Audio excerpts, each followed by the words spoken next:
सहनो भवतु सहनो भुनक्तु सह वीर्यं करवावहै तेजस्विनावधीतमस्तु मा विद्विषावहै। ॐ शान्ति शान्ति।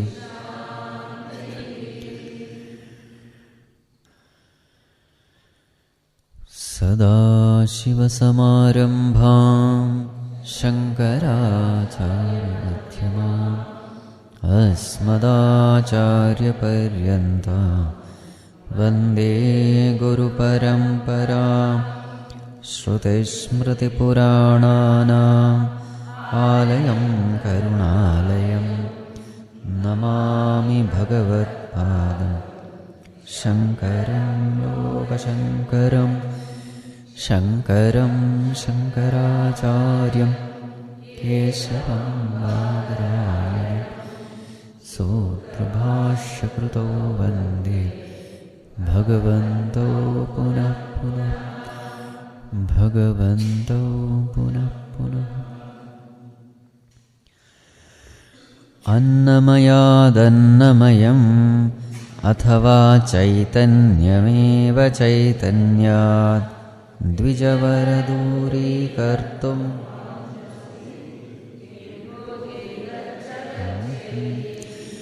किं गङ्गामुनिबिम्बितेऽम्बरमणौ चण्डालवाटीपयः पूरे चान्तरमस्ति काञ्चनघटे मृत्कुम्भयोर्वाम्भरे प्रत्यग्वस्तुनि निस्तरङ्गसहज आनन्दावबोधाम्बुदौ विप्रोऽयं श्वपचोऽयमित्यपि महान् कोऽयं बिभेदभ्रमः। जाग्रत्स्वप्नसुषुप्तिषु स्फुटतरा या संविदुजृम्भते या ब्रह्मादिपिपीलिकान्ततनुषु प्रोता जगत्साक्षिणी सैवाहं न च दृश्यवस्त्विति दृढ प्रज्ञापि यस्यास्ति चेत् चण्डालोऽस्तु सतु द्विजोऽस्तु गुरुः इत्येषा मनीषा। ब्रह्मैवाहमिदं जगच्च सकलं चिन्मात्रविस्तारितं सर्वं चैतदविद्यया त्रिगुणया अशेषं मया कल्पितम्। इत्थं यस्य दृढामते सुखतरे नित्ये परे निर्मले चण्डालोऽस्तु सतु द्विजोऽस्तु गुरुः इत्येषा मनीषा मम।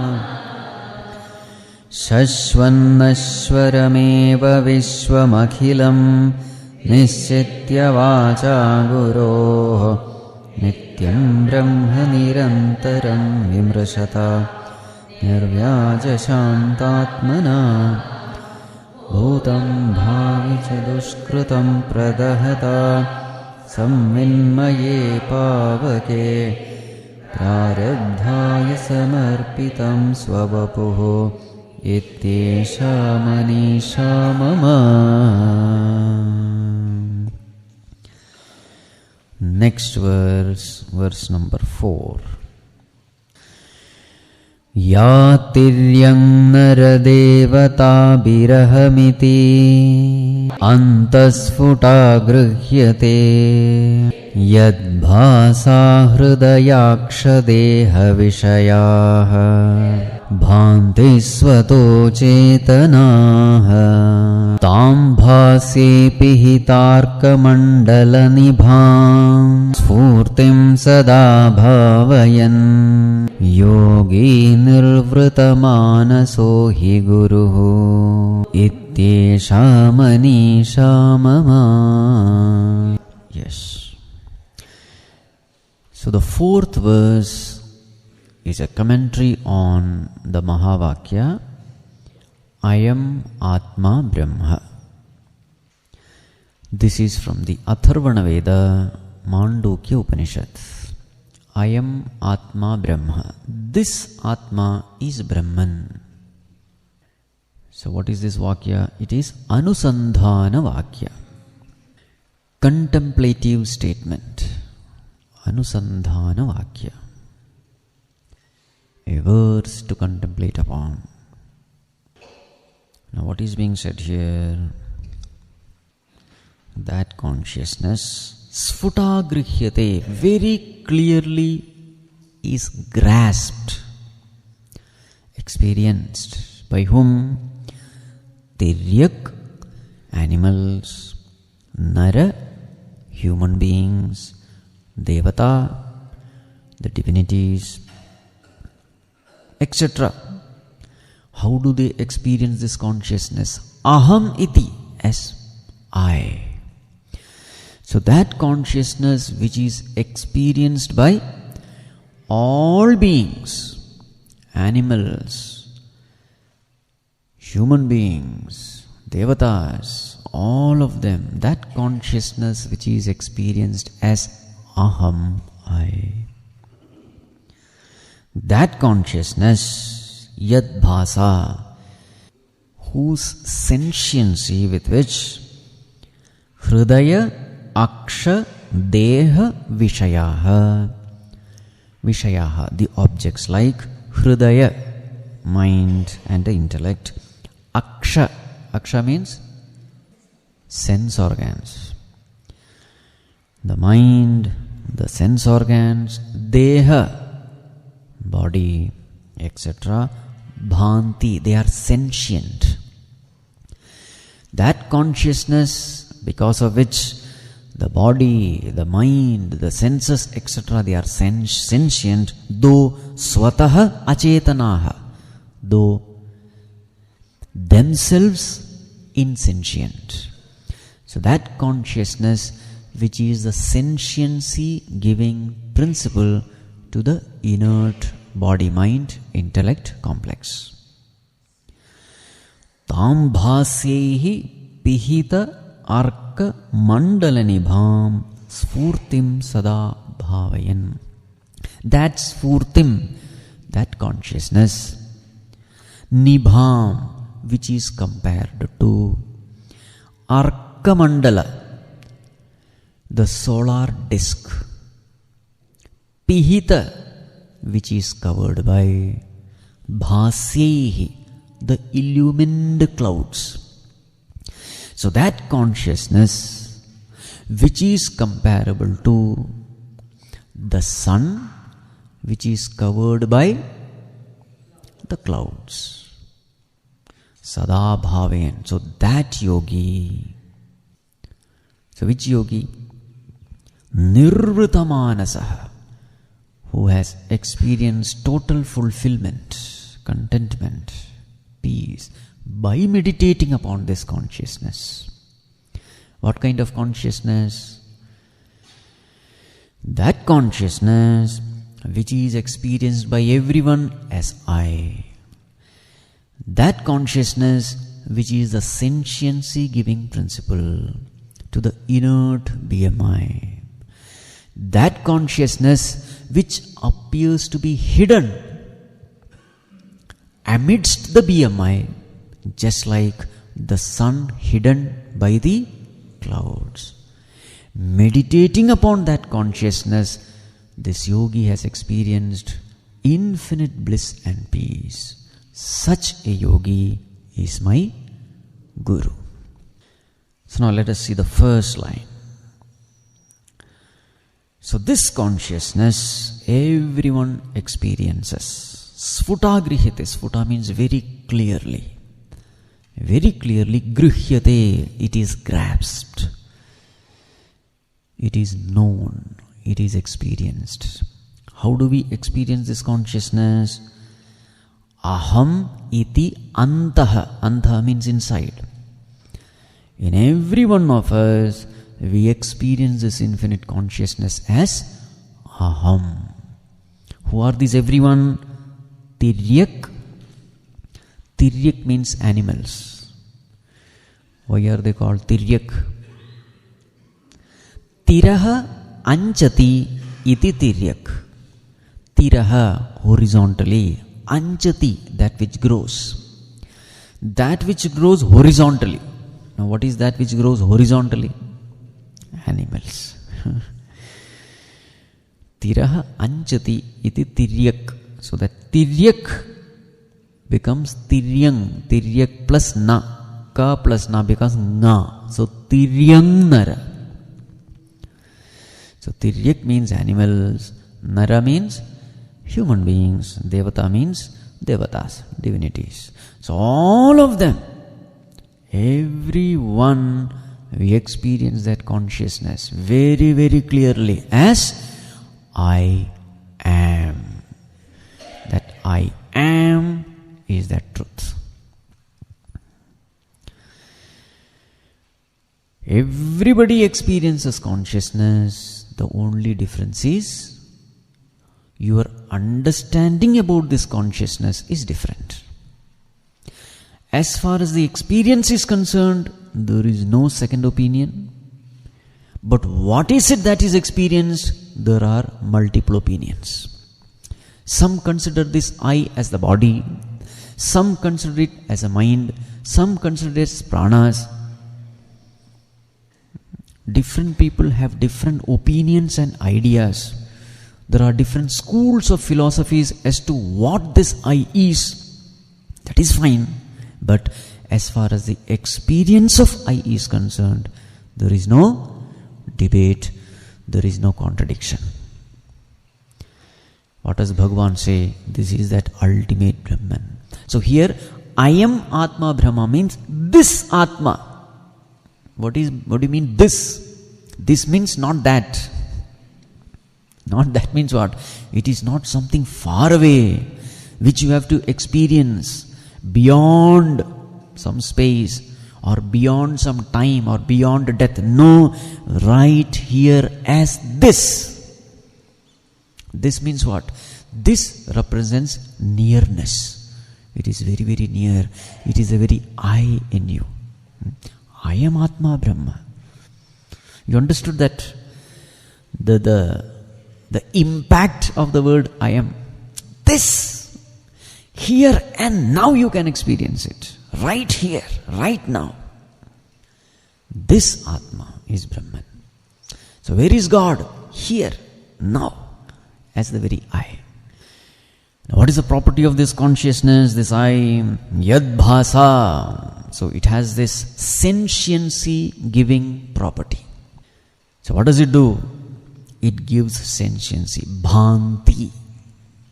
It makes everything sentient. What are the things which are made sentient? Hridaya, mind. Aksha, sense organs. Deha, body, etc. Such vishayas. Now what do you mean sentiency or chetana? What does it mean? That which can know itself. Such a thing is called sentient. The ability to know oneself. So therefore what does inertness mean? Achetana or jada. Jada means the inability to know oneself. So what does this consciousness do? It lends sentiency to the insentient matter. The body, mind, intellect by themselves, they are insentient. But it appears sentient. Sentience means living. It appears alive. What is that life-giving principle? It is this consciousness. So how does consciousness lend sentiency to the BMI? Sentiency is the nature of consciousness. But consciousness cannot directly give sentiency to the body. It has to use a medium of subtle body. So what is that example? Sun, a dark room and a mirror. Can the sun directly illumine the dark room? No, because there is this roof. But suppose if you have a mirror, with that mirror, you reflect sun's light into this dark room. So then the dark room becomes illumined. So this dark room is the physical body. This mirror is the subtle body, Sukshma Sharira or the mind. And the sun is the consciousness. So consciousness cannot directly illumine the body. It illumines the mind, or it makes the mind sentient, and the sentient mind in turn makes the body sentient. That is how the process. So at the time of death, what happens?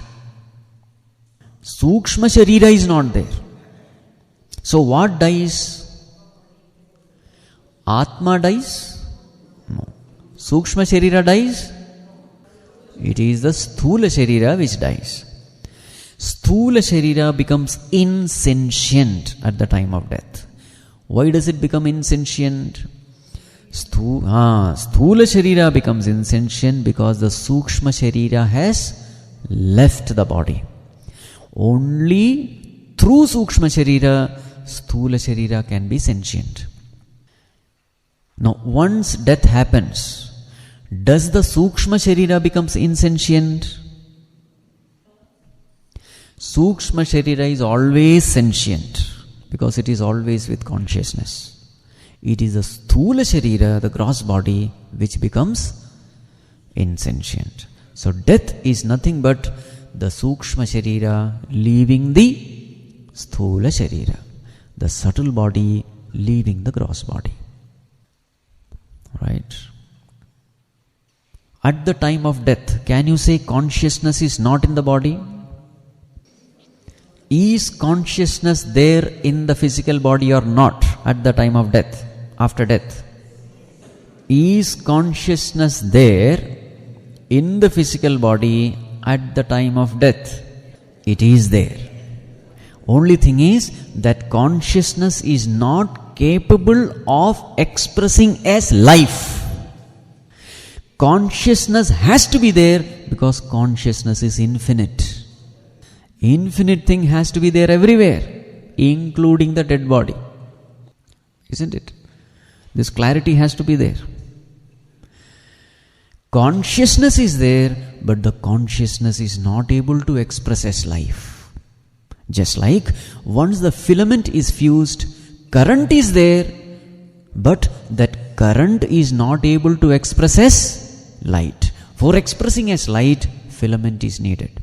Filament is fused in the same way here the physical body. So physical body's death is leaving of Sukshma Sharira, just like the bulb's death is fusing of the filament. This clarity has to be there. Now, just because something is moving doesn't mean it is sentient. Just because something is intelligently functioning doesn't mean it is sentient. A fan is moving. Can you call it sentient? Movement does not necessarily imply sentiency. A computer is able to intelligently function. It is able to logically decide and arrive at a conclusion. Can you say computer is sentient?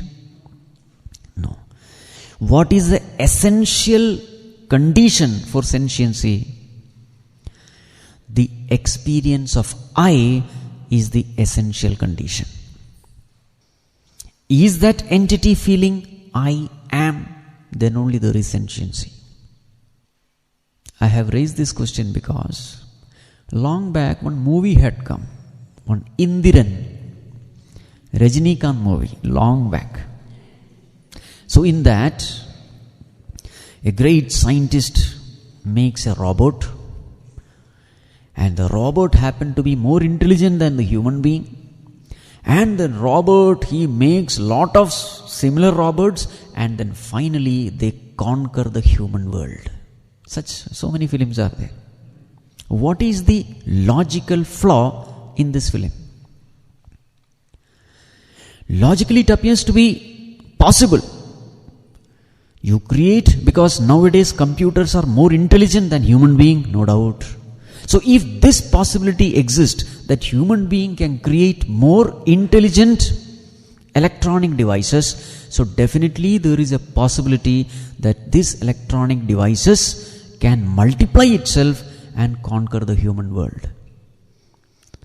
It is a logical possibility. Now the question is, where is the flaw? This will never happen. Scientists can never answer this question, but the spiritual people can answer. You know where the flaw is? The flaw is, to conquer you must have desire. And who has the desire? Only an incomplete I will have the desire. Who desires? When I find myself incomplete, when I find myself imperfect, so this imperfection, this incompleteness in me creates the desire, and I try to fulfill the desire through actions. Isn't it? So therefore, if the electronic world has to conquer the human world, what should be there? Desire has to be there. If the desire has to be there, who should desire? A conscious entity alone can desire. Now, is this conscious entity present in an electronic device? No. So this is an impossibility. Are you able to understand? So those films may be a box office hit, but it is a total logical flop. Scientists cannot answer this way because they don't know what consciousness is. Such movies will be a hit. People will enjoy. Only foolish people will enjoy.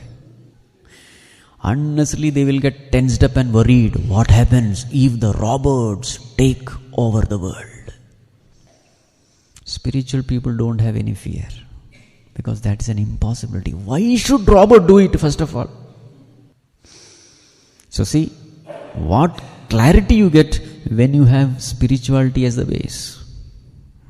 Yad bhasa hridaya aksha. Remember, aksha is sense organs. Akshi is eyes. Don't mistake this. Akshi means eyes, but aksha means sense organs. Hridayaksha deha vishaya bhanti swato chetanaha. Then, now a beautiful comparison is given. That spurti, that consciousness, how is it now?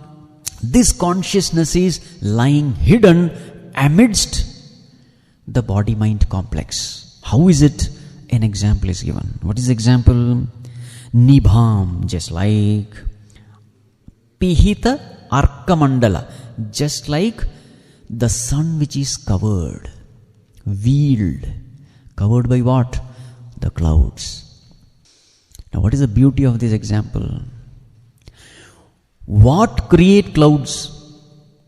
It is the sun. Isn't it? Sun alone evaporates the water in the ocean, and these evaporated water become the clouds. So who create the clouds? Who gives existence to the clouds? Sun. And now what are these clouds doing? It is covering the very sun. That which is born out of sun is covering the sun. That which is existing because of sun is covering the sun. In the same way, the BMI, the prana, the mind, the body, everything is existing because of consciousness, and the very same BMI is covering consciousness. Right? The interesting thing is, you are seeing the cloud. In which light are you seeing the cloud? In the light of the sun you are seeing the cloud. So very fact that you are seeing the cloud proves that there is sun. Isn't it? What is the inference? Cloud by itself is dark. It has no light of its own. That cloud is seen implies, what does it imply? There is sun. In the same way, the very fact that this inert matter bundle is functioning, it is alive, that itself implies the presence of consciousness. Similar example comes in Atma Bodha also, isn't it? Now let's go a little deeper. What do you mean covering consciousness? So then we have to enter into Panchakoshas. Kosha means what? A sheath. It's a cover. How does this inert koshas cover the self? What exactly do you mean pihita, covering? Don't think that there is one self like a ball and then you cover. Lot of sheets are there, 5 sheets. Just like you have these sheets now. By now you must be having panchakoshas. Don't imagine that there is some consciousness there and you have so many koshas. What are the koshas, by the way? First one, Annamaya kosha. Second one, Pranamaya kosha. Third one, Manomaya kosha. Fourth one, Vijnanamaya kosha. Fifth one, Anandamaya kosha. Those who are hearing these terms for the first time, please refer Tattvabodha or Viveka Chudamani. Yes. Tattvabodha is better. It's a basic text. Right. Now the first is Annamaya Kosha. So what is Annamaya Kosha? It is a physical body. How does this physical body cover the self? Here covering means misunderstanding. Covering means what? So we mistake the body to be the self. We mistake body to be myself. So that mistaking is called covering. It is as though prevented from your view. It is veiled from your view, covered from your view. So this is called as kosha. It covers. It doesn't allow you to know. How does the physical body prevent you from knowing yourself? The physical body is so gross. Our attention normally falls upon the gross than the subtle. The subtle is difficult to grasp. Gross is easy to grasp. So, people who don't do self-inquiry, they are very easily mistaken about their own identity. So, you tend to think that you are the physical body. This itself is kosha. This itself is covering. So, this is how Annamaya Kosha covers the self. What is the next one? Pranamaya Kosha. What is the function of prana? Hunger and thirst. Ashana pipasa. That is the function of prana. Now, how does this prana cover the self? Some people eat to live. Some live to eat. So, who is covered by the hunger and thirst? Take your attention away from you. You are so occupied with what to eat and what to drink. What is the purpose of coming to this world? To do self-inquiry. And now what are you inquiring? Which restaurant to go? Which is a new restaurant which has come in the city? Where will I get North Indian? Where will I get? And in the television also every day some new recipes come. So there you go with pen, paper, noting down. Some people keep a diary only. They maintain a diary. New recipes. Shravana Manana happens. Isn't it? These are all kosha. Means what? You are being distracted. The main purpose is forgotten. What to eat, what to drink. There your entire attention goes. Remember, your energy is the same. Where you utilize your energy, that treasure you will get. Just imagine the amount of research that has happened on this eating and drinking. The basic elements are only few. Some rice, some wheat or whatever. But with that, you see the creativity of mankind. In Satyuga also cow was eating grass. In Kali Yuga also it continues to eat grass. But what about human beings? So this research and development has happened. International, national, everything. Chinese and Mexican, that is international. In India itself, South Indian, North Indian. Even in that South Indian, there is Andhra style, there is... Your interest in the subject is kindled. So this is Pranamaya Kosha. Moving forward, what is the next one? Manomaya Kosha. How does the mind cover the self? The mind through Ragadvesha covers the self. It doesn't allow you to see the thing as it is. You don't see the thing, you see your emotions. You see your likes and dislikes. The world is colored. You see the color projected by you on the things. What is the example? So husband is 100 years old, wife is 95 years old. Husband dies. So many years they have lived together. So now husband is no more. Wife is living in that house. In that house they have been living for almost 5 to 6 decades. Now what does she see? She has been intensely attached to her husband. So literally she becomes handicapped without the presence of the husband. So whatever she sees, what does she see? She sees the husband, isn't it? The walking stick is there. She is not seeing the walking stick. She is seeing the husband.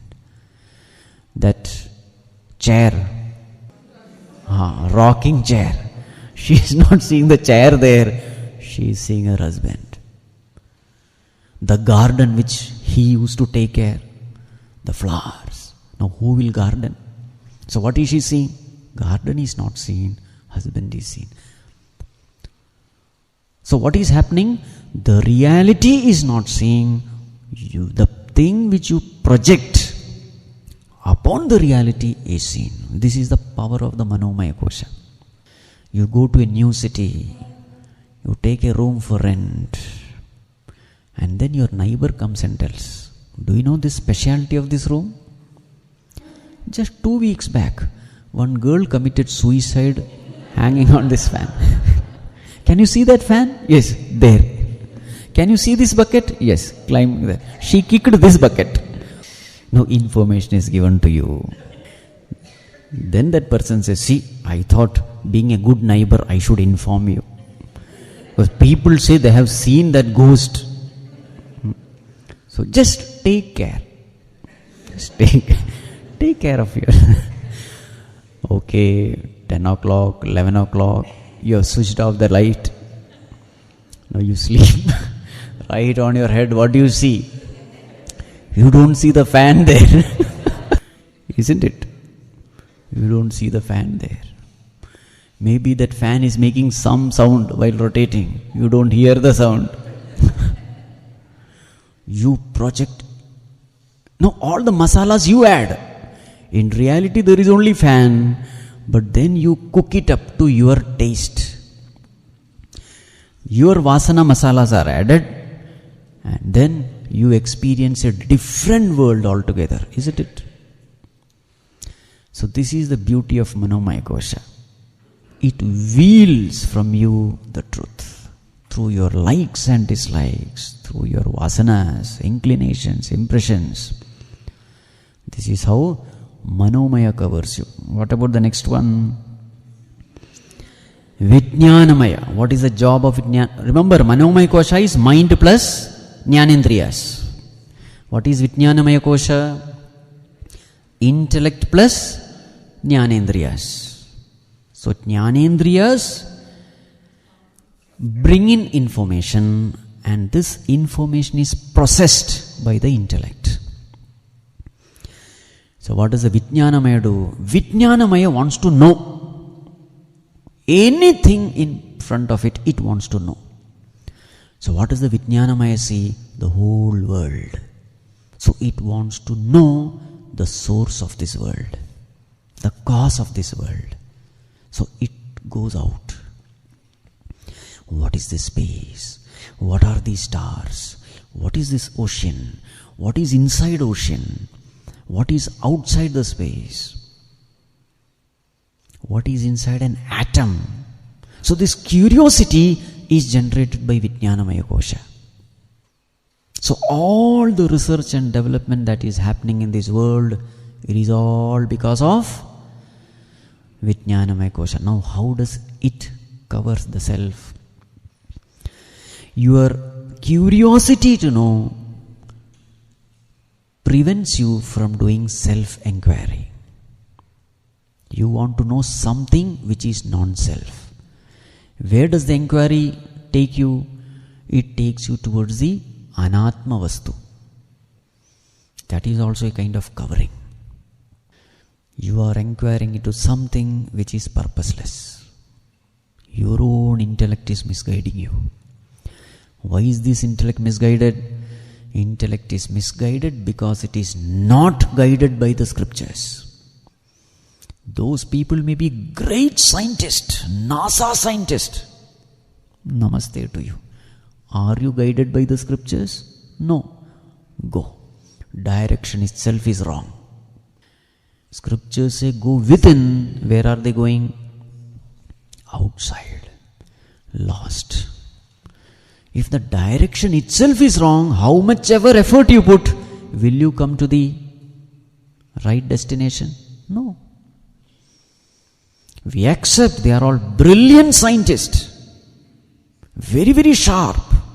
Very, very intelligent. But direction is not there. Direction is wrong. Why direction is wrong? They don't believe in the scriptures. They don't have faith in the scriptures. See the importance of Shraddha there. No faith. Their faith is only upon their little stupid intellect. And they go out and they are lost.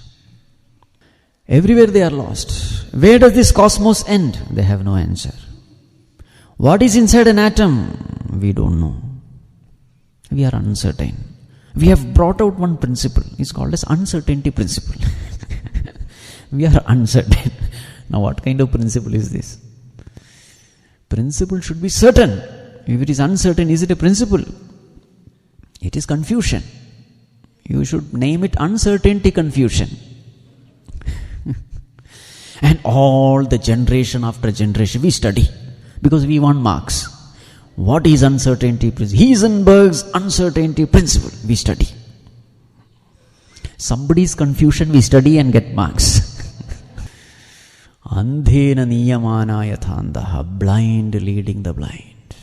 Why? Scriptures are not there in the syllabus, therefore. In the schools and colleges, what is not there? Scripture is not there. Vedas have been kept out. Then what will happen to you? Avidyaya mantare vartamanaha swayam dhira panditam manyamanaha. Then dandramyamanaha pariyanti mudhaha andhenaiva niyamana yathandaha. Who is telling? Lord Yamaraj is telling Nachiketa in Kathopanishad. Fools, they are going to come to me only. That's what he is saying. All those fools, they are in queue. I am going to consume all of them. Nachiketa, don't be in that queue. So what is being discussed? Vijnanamaya Kosha is being discussed.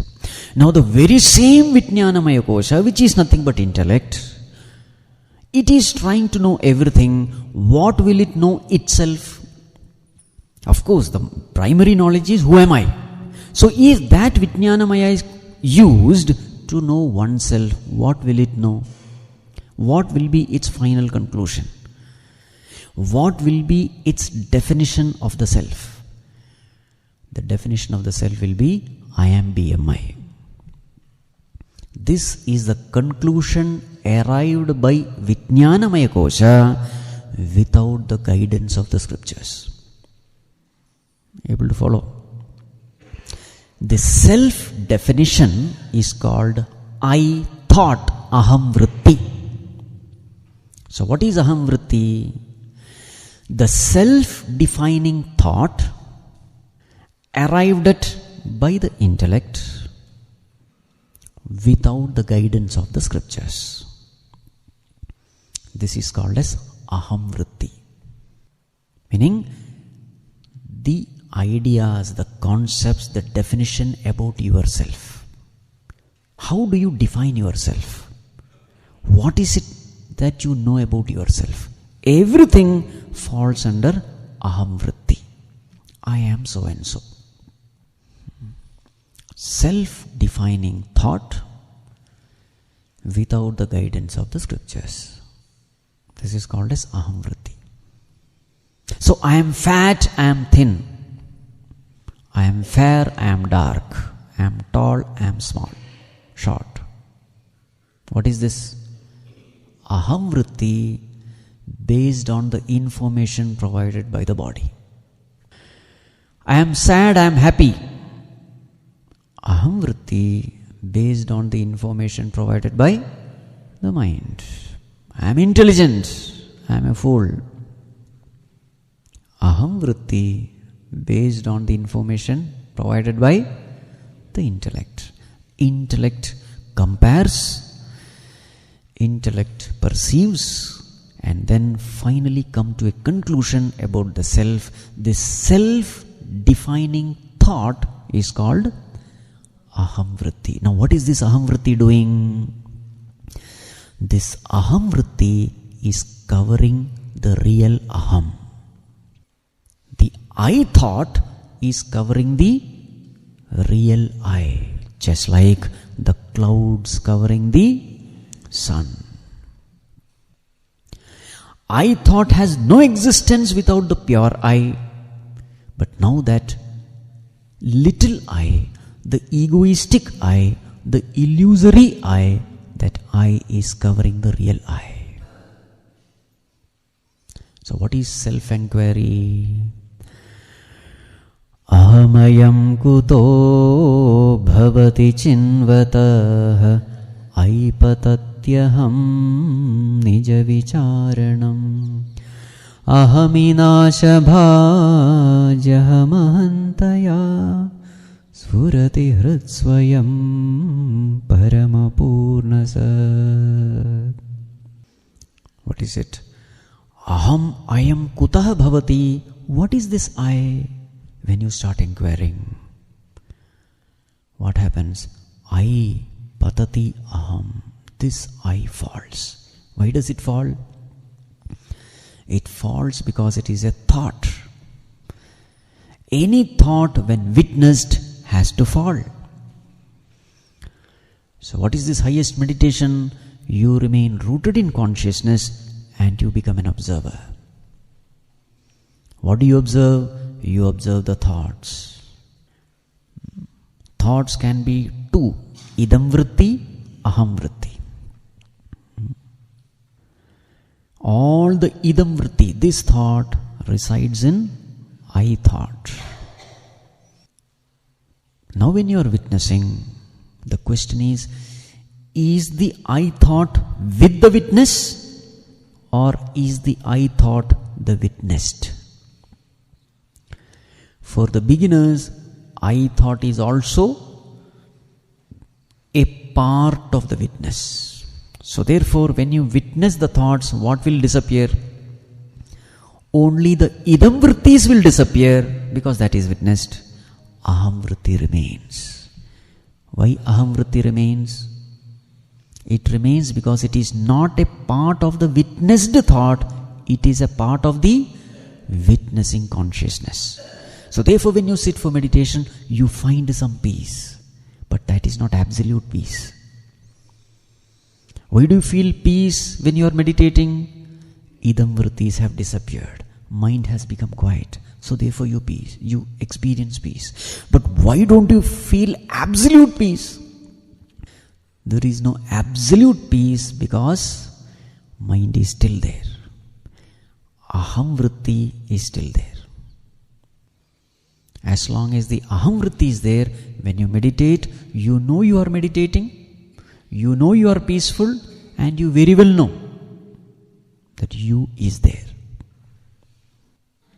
Right? But when the meditation becomes intense, this I thought also becomes a part of the witnessed object. Because consciousness and I thought cannot be one. There is a distance between consciousness and I thought. The distance increases with the depth of meditation, with the intensity of witnessing. The more intensity the witnessing becomes, more clearly, more expanded, more multiplied the distance becomes. Distance between consciousness and I thought. The moment I thought becomes the part of the witnessed object, what is the rule? Whatever is witnessed must die. I thought dies. What happens when the I thought dies? Ahaminasha bhaji aham taya sfurati hrit swayam paramapurna sat. That infinite, immortal, pure, blissful I, the Supreme Self, shines forth. Just like when the clouds go away, the real sun shines forth. This cloud is the I thought. The sun is the pure I. It shines in all its glory, it shines. How do you know that this I is the real I and the I thought is a duplicate I? How do we know? Idamaham pada bhikkyamanvaham ahamilina ke pyalaya sattaya. What is the proof? The I thought comes and goes. I remains. This is the proof. Every time when you go to sleep, what goes? What dissolves? I thought dissolves. Ahamrati dissolves. What remains? Pure consciousness remains. This real I is not something which comes and goes. No. What comes and goes is the unreal, illusory, egoistic I. The Ahamrati. When you go to sleep, Ahamrati is gone. When you wake up, Ahamrati comes back again. So this goes and comes, goes and comes. There is laya for Ahamrati. As far as aham is concerned, there is alaya sattaya. There is no laya at all. That is this consciousness. So when you experience that consciousness, when you abide in that self, when you meditate upon that self, what will be your experience? Yogi nirvrita manasaha. He becomes nirvrita manasa, totally fulfilled, totally contented, blissful, happy. Now he has known who he is. Such a yogi is my teacher. The yogi who meditates upon the self and who has experienced the self as this. Ayam Ātmā Brahma. This self is God. This self is the reality.